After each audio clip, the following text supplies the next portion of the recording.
Ya con Juan Enrique Cariñanos, es director para España de Admiral Markets.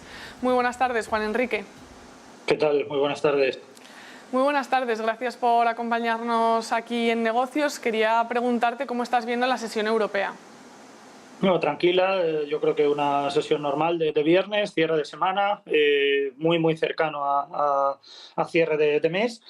Y yo creo que al final nos encontramos en un escenario bastante tranquilo dentro de la situación que tenemos, dentro de un escenario en el cual los mercados siguen teniendo relativa volatilidad, y esto es algo que lógicamente poco a poco se va a ir acoplando. Lo comentábamos también la semana pasada, cómo esos impulsos que protagonizaban los mercados de renta variable, bueno, ya lo pensábamos y seguimos pensando, ¿no? Que no creemos que sea un impulso en el cual pueda concluir o que vaya a acabar próximamente. No creo que nos encontremos ante un impulso de muy corto plazo. Es verdad que para el medio y largo plazo la situación es muy complicada y que mientras no haya medidas por parte de la FED, por parte del Banco Central Europeo, la situación en cuanto a la renta variable a medio y largo plazo sigue siendo muy complicada, pero en el corto plazo seguimos viendo buenos números, seguimos viendo buenas referencias macroeconómicas, y esto es lo que ha hecho que índices como en el caso del selectivo español pueda estar en máximos del ejercicio, en máximos del año 2022.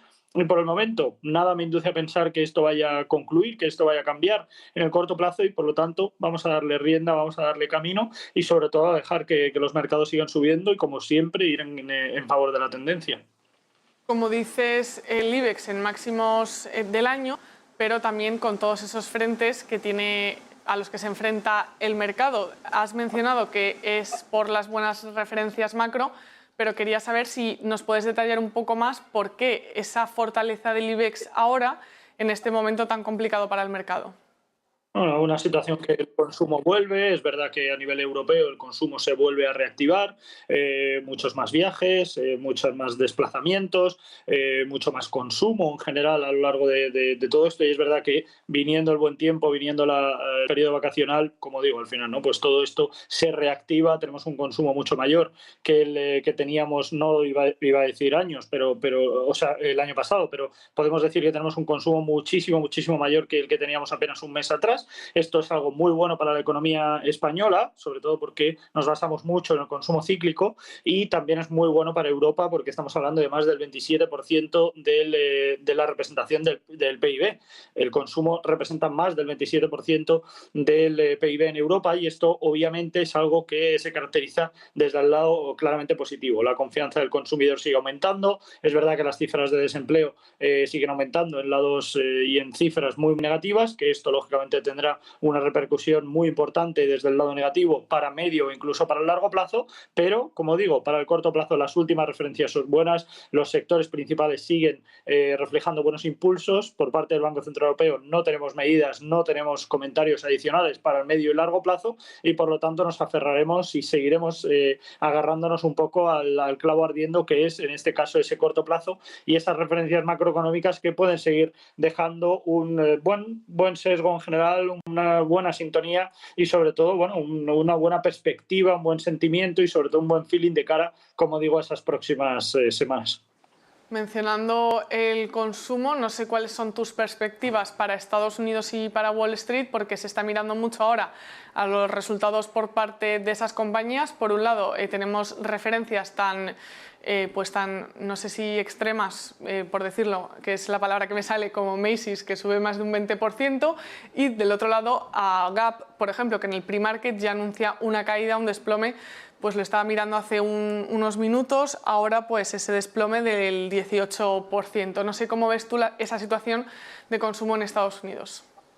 Es verdad que la situación no es la mejor, como decíamos, si no hay medidas adicionales, pero ya no solo para Estados Unidos, también para Europa, el consumo se verá perjudicado a medio plazo. Repito que esto no es algo que podamos ver en el corto plazo, pero si vemos que el consumo no refleja, quiero decir, por medidas por parte de la Reserva Federal, el consumo en Estados Unidos se seguirá deteriorando a medio plazo y sobre todo con cifras importantes. Hablábamos antes que más del 27% del PIB está representado por el consumo en Europa, y en el caso de Estados Unidos estamos hablando de 2/3 del PIB. Estamos hablando de más del 66% del PIB estadounidense que está representado por el consumo, lo cual, lógicamente, la Reserva Federal tiene que tomar esto en consideración y tiene que tomar medidas adicionales. Mientras esto no ocurra, Estados Unidos seguirá teniendo muchos problemas. Pero es verdad que esos problemas no son o no estarán ligados a ese corto plazo. Estará ligado a un medio o incluso a un largo plazo que seguirá viendo con muchos problemas, sobre todo por esas cifras de deuda, por esas cifras de desempleo, por esas cifras de consumo que se siguen deteriorando y, repito, no en consumo cíclico, que al final es algo que va a ir teniendo y va a seguir teniendo. Las referencias en ese sentido son buenas y por eso en el corto plazo a la renta variable. Pero por el momento, como digo, nada, perdón, nada nos induce en este caso a pensar que en el corto plazo vayan a cambiar las tornas, que en el corto plazo vayamos a tener cifras diferentes, y al final yo creo que la perspectiva sigue estando ahí, las cifras siguen estando ahí, las referencias, es verdad que en Estados Unidos no son tan halagüeñas como en el caso de España. Y esto, lógicamente, tendrá un impacto mayor o menor en cuanto a algunas compañías y, sobre todo, en algunos sectores que podrán verse especialmente beneficiados. Yo creo que, en general, el ratio y el sesgo a nivel global de todos los resultados empresariales en Estados Unidos debería ser, lógicamente, mejor que las referencias anteriores, pero yo creo que habrá sectores que nos puedan sorprender para mal, en el caso de la parte tecnológica, porque, obviamente, el boom que tenía ya no lo tenemos ahora en el corto plazo, y para bien, porque yo creo que habrá sectores como puede ser la parte farma, que seguirá teniendo un buen comportamiento, el sector financiero y también el sector consumo a corto plazo, que yo creo que representarán cifras mejores de lo que el consenso de analistas espera.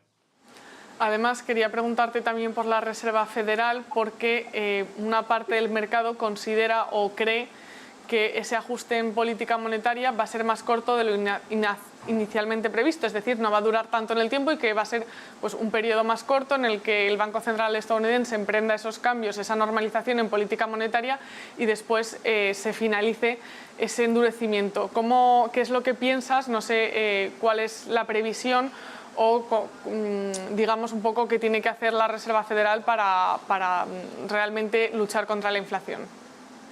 Bueno, yo creo que es claro que tanto la Reserva Federal como el Banco Central Europeo tienen que tomar medidas, pero no medidas en cuanto a política monetaria, que también, quiero decir, no es que esté diciendo que los tipos de interés no sean una medida que se pueda tomar. Por supuesto que son medidas que se pueden tomar y que obviamente veremos mucha batalla en todo esto, ¿no? En cuanto a tipos de interés, subidas, modificaciones, impuestos, inyección de liquidez, que tendrá un impacto, lógicamente, y lo seguirá teniendo la inflación, pero en general las perspectivas no están ahí. Yo no creo que la economía, tanto en Estados Unidos como en Europa, pueda depender o deba depender, en este caso, de una modificación o no en base a política monetaria. Yo creo que nos encontramos en un escenario de necesidad importante en cuanto a que las medidas sean de impacto fuerte y que lógicamente puedan, como digo, tener una repercusión importante sobre todo en los mercados de renta variable y en los mercados de consumo directo. Al final, como decía antes, nos encontramos en unas cifras de deuda muy peligrosas, nos encontramos con cifras de desempleo cada vez mayor y muy preocupantes, una inflación que lógicamente esto va a seguir teniendo problemas y nos va a seguir impactando desde el lado negativo en la economía a corto plazo.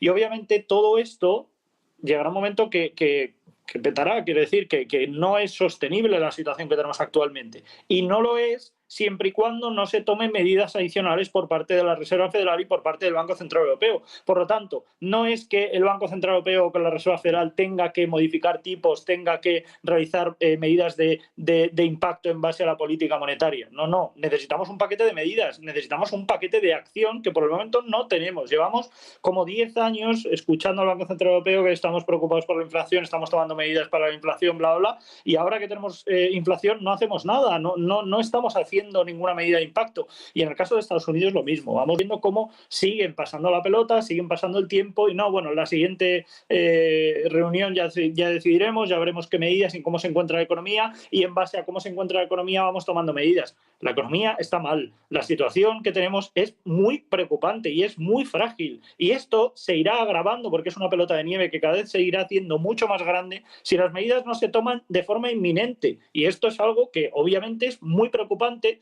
pero es más preocupante todavía la inacción, el hecho de que no haya un equipo en el Banco Central Europeo y en la Reserva Federal capaz de visionar y capaz de implementar un paquete de medidas que sea lógico, que sea coherente y obviamente que tenga un impacto en la economía. Por el momento no lo hay, lo cual lógicamente interpone que lo que tenemos es un equipo de gente cobarde en el sentido de que no son valientes a la hora de tomar esas medidas que, como he dicho muchas veces en este programa y seguiré diciendo hasta que no ocurra, son medidas totalmente necesarias, pero no dentro de 5 meses, no dentro de 3 años, son necesarias ayer, son necesarias hace 3 meses y hace un año, pero no se toman ni hace un año, ni hace 3 meses, ni ayer, ni se toman hoy. Veremos a ver cuándo se toman y veremos lógicamente la situación económica que hay, porque obviamente esto irá a más y en el momento que vaya a más ya llegará la Reserva Federal y dirá, pues sí que tenemos problemas, sí que tenemos que tomar medidas. Majo, lo tenías que haber hecho hace un año o hace más tiempo. Ahora obviamente cuanto más tardemos es mucho peor, pero obviamente más vale tarde que nunca, claro. Vemos datos que no son optimistas y también quería preguntarte por eso, ¿no? Porque decías que cuanto más se tarde peor, porque el mercado sigue pendiente de todas esas cuestiones y por otra parte seguimos viendo datos de China por la parte de Asia que tampoco son nada alentadores y en este caso hemos visto los beneficios de las empresas industriales que han caído un 8,5% en abril, pero si se cogen solo los datos de Shanghái, allí la producción industrial ha caído por encima de un 60%. Por lo que pienso, o eso me hace pensar, que por la parte de Asia no se está viendo tampoco ninguna mejoría. No, pero no en la parte de Asia, no hay, o sea, nos encontramos en una situación, lo hablamos también el otro día, que no hay, quiero decir, esto no es que tenga un impacto enorme en un sector muy importante de la economía, como la crisis que tuvimos en el 2008, que era sobre todo la parte inmobiliaria. No es que tengamos una crisis en la cual tiene o vaya a tener un impacto en el sector financiero o en el sector del consumo o aerolíneas o en la parte cíclica o en la parte industrial o en la parte manufacturera o no nos encontramos en un escenario en el que esto vaya a tener un impacto negativo en Europa o en Estados Unidos o en el mercado asiático. No, nos encontramos en una situación en la cual la deuda es tan importante por parte de todos los países, es tan elevada y la situación económica es tan complicada que esto repercutirá a todos los sectores a nivel mundial y a todos los países a nivel mundial. Quiero decir, no hay una economía a día de hoy que digas, bueno, aquí esto se salva. Vamos a ir direccionando, vamos a ir dirigiendo, en este caso, toda nuestra inversión a este lado, a este plazo, porque